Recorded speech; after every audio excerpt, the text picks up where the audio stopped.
Right now, we're going across to Delhi Chief Minister Arvind Kejriwal, who's addressing the press. Listen in. Bangkok से 18 tanker import करने का निर्णय लिया है। ये टैंकर कल से आने चालू हो जाएंगे और केंद्र सरकार से हमने इसके लिए एयरफोर्स के प्लेन्स देने के लिए रिक्वेस्ट किया। उनका काफ़ी सकारात्मक रवैया रहा है, बातचीत चल रही है और मैं पूरी उम्मीद करता हूँ कि बातचीत सफल रहेगी। केंद्र सरकार का भी पूरा सहयोग मिल रहा है इसमें।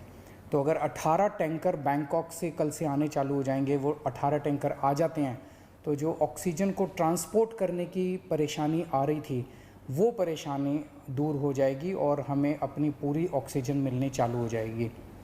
दूसरी कि फ्रांस से हम लोग 21 ऑक्सीजन के प्लांट इंपोर्ट कर रहे हैं। रेडी टू यूज़ प्लांट्स हैं ये और तुरंत इनका इस्तेमाल शुरू किया जा सकता है। इससे भी इनको 21 ऑक्सीजन के प्लांट्स को अलग अलग अस्पतालों में लगा देंगे तो उन अस्पतालों में ऑक्सीजन की कमी दूर करने में हम लोगों को मदद मिलेगी। पिछले 4-5 दिन में मैंने देश के कई उद्योगपतियों को चिट्ठी लिखी थी, मदद मांगी थी। देश की सभी मुख्यमंत्रियों को मैंने चिट्ठी लिखी थी, उनसे मदद मांगी थी और हमें बहुत ज़बरदस्त सहयोग मिल रहा है। बहुत लोगों के ऑफ़र आए हैं, उन सब के साथ बातचीत चल रही है। बहुत सारी चीज़ें आगे बढ़ रही हैं बड़ी तेज़ी के साथ। उनमें से कई लोग मदद कर रहे हैं, बस उन्होंने मोस्टली लोगों ने एक ही शर्त रखी है कि हम अपना नाम नहीं बताना चाहते, हम आपकी वैसे ही मदद करेंगे। ये तो और भी बड़ा बड़प्पन है। हमारे कहते हैं ना कि जब आदमी किसी की मदद करे तो दाएं हाथ से मदद करे तो बाएं हाथ को भी पता नहीं चलना चाहिए कि उसने मदद की है। इस एटीट्यूड के साथ हमारे सब लोग मदद कर रहे हैं। मैं उन सारी सरकारों का, सभी मुख्यमंत्रियों का, सभी उद्योगपतियों का, सभी समाजसेवी संस्थाओं का, सभी धार्मिक संस्थाओं का जो बढ़ चढ़ के दिल्ली के लोगों की और दिल्ली सरकार की इस टाइम मदद कर रहे हैं, उन सब का शुक्रिया अदा करना चाहता हूं। अभी जो मैंने अनाउंसमेंट्स की हैं इसमें भी बहुत सारे लोगों का सहयोग है। इतने कम समय में ये तभी संभव हो पाया कि उन कई लोगों ने इसमें मदद की, तभी हम ये टैंकर बैंकॉक से मंगा पा रहे हैं, फ्रांस से ऑक्सीजन के प्लांट्स मंगा पा रहे हैं।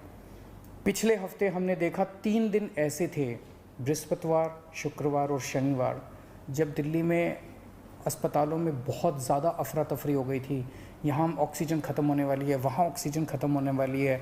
मैं भी काफ़ी घबरा गया था कि कहीं कोई दिल्ली के अंदर हादसा ना हो जाए कि टाइम पे ऑक्सीजन नहीं पहुँची और कई सारे लोगों की मृत्यु ना हो जाए।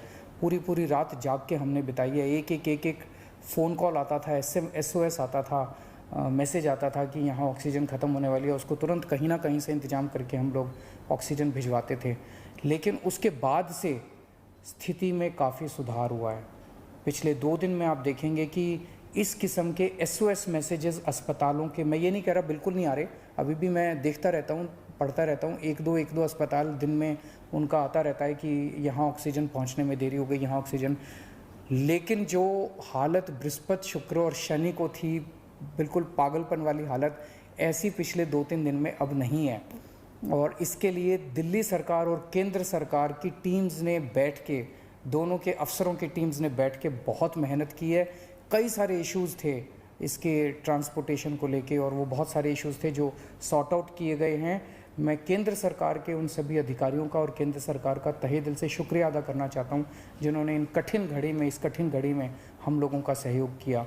और आज सुबह केंद्र सरकार ने केंद्र सरकार भी इंपोर्ट कर रही है कई सारे टैंकर्स।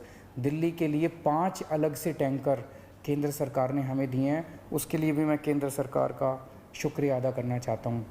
अगले 1 महीने के अंदर दिल्ली में हम 44 ऑक्सीजन के प्लांट्स लगाने जा रहे हैं, 44।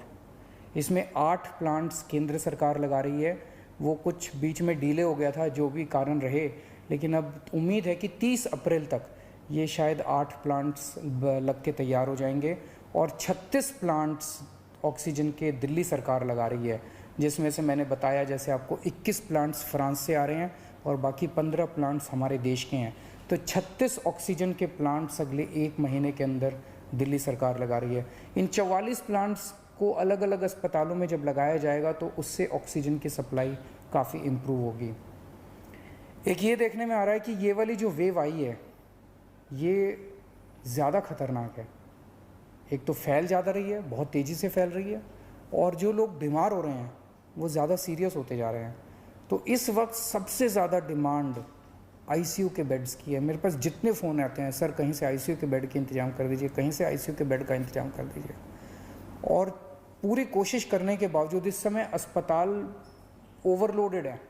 हर अस्पताल कैपेसिटी से ज़्यादा काम कर रहा है, बेड भरे हुए हैं, आईसीयू बेड्स भरे हुए हैं। तो आईसीयू बेड्स को बहुत बड़े स्तर पे विस्तार कर केंद्र सरकार ने 500 आईसीयू बेड्स हम लोगों को बना के दिए डीआरडीओ के एयरपोर्ट के पास।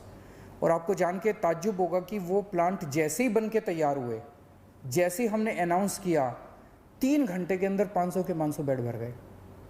केवल 3 घंटे के अंदर इतने सीरियस मरीज घूम रहे हैं जो इलाज ढूंढ रहे हैं।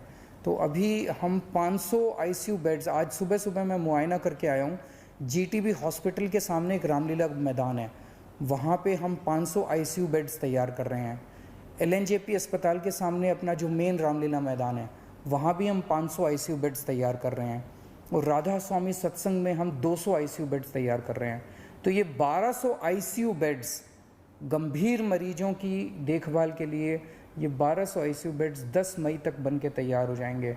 इससे मुझे लगता है कि लोगों को भी बहुत राहत मिलेगी और पूरे सिस्टम को बहुत राहत मिलेगी जो अभी पूरी तरह से स्ट्रेच हो गया है।